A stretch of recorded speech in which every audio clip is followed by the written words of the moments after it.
Boker Tov and welcome. Today we're going to discuss the fifth commandment and the importance of teaching our children to honor their father and their mother. We're actually going to discuss the 10 commandments all week long because that's our Torah portion for the week. Today is the first day of the week though, so we're going to do the verse of the week, which is Exodus chapter 20 verse 8. And my name is Ann Elliott and I'm the creator and founder of homeschoolingtorah.com. Exodus 20, I said verse 8, Exodus 20 verse 12 says, honor your father and your mother, that your days may be long upon the land which Jehovah your God is giving you. There is so much there I could talk about, but what we're really going to concentrate on today is, as parents, grasping the importance of teaching this command to our children. You know, quite frankly, the 10 commandments are like a funnel, based like this. I want you to kind of remember this shape this week, okay? And the 10 commandments are the funnel that goes out into, well, some people say there are 613 commands. I don't know. If you go into the New Testament, there may be over 1,000 commands given, but it's like a funnel. It starts with small and goes up big, and that funnel helps us to understand how to relate to Jehovah, but also to everyone around us. So, the first thing I want you to see at the bottom of the funnel is that children, little ones especially, need to learn to obey. The Apostle Paul told the church in Corinth in Ephesians 6, he said, children, obey your parents in the Lord, for this is right. Honor your father and mother, he's quoting here from the Torah, which is the first commandment with a promise, that it may go well with you, and that you may enjoy long life on the earth. He has it as long life because he's speaking to someone in the diaspora. In the Torah, it says that you may enjoy, your days may be long upon the land which Jehovah your God has given you. But I think that what I wanted to point out there is that children need to obey their parents. In the Torah, we find that a child is someone under the age of 20. Of course, we know as our kids become teenagers, they are becoming young adults, and they're learning how to live as adults. But let's talk about those small children for a second. They're not little adults. They don't come prepackaged with wisdom and with understanding. They come prepackaged instead with a foolish heart. And sometimes they're just simple, and that just means they haven't learned anything yet. And so we need to sometimes we expect too much of them. We expect them to be adults.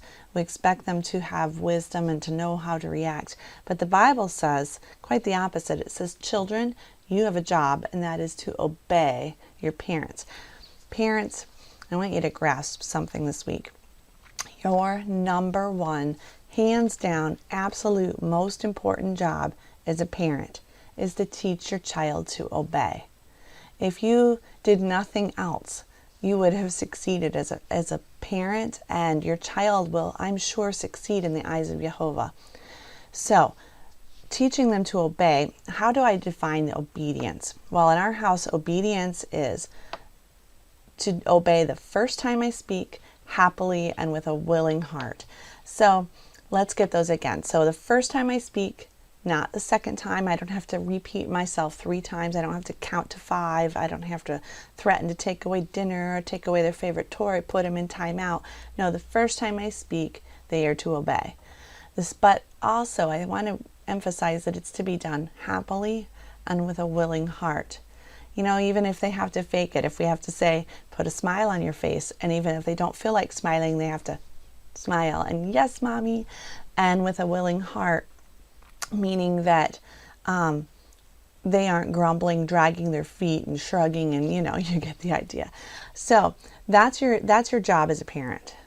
It's your job to teach this to them. They don't come knowing how to do this, and I promise even in our house they do not always do this. So we have to teach them and train them and disciple them and correct them and rebuke them and all of these things.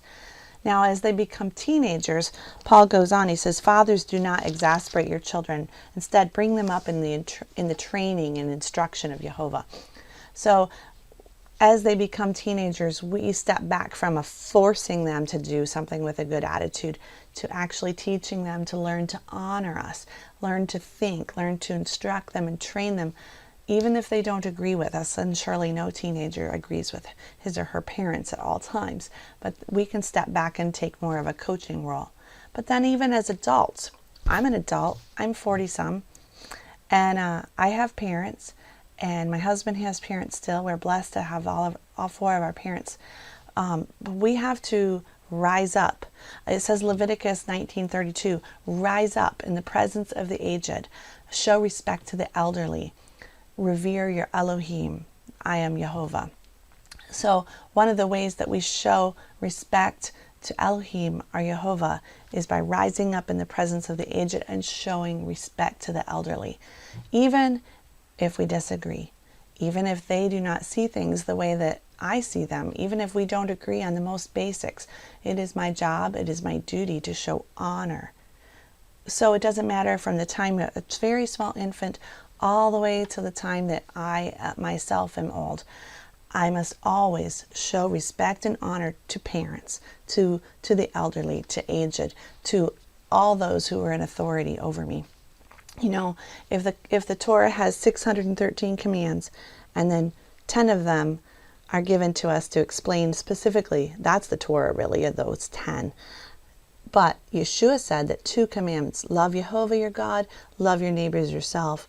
And then really there's just that one command, the Shema, hear, O Israel, Jehovah is our Elohim, Jehovah is one. That is the core of the Torah. It's a funnel. So we're going to continue talking about this all week long. What does it mean? How do we teach our kids? What are some practical things that we can do around the house? I would encourage you to go to my website and get my book, The 4 Foundations of Lifelong Learning.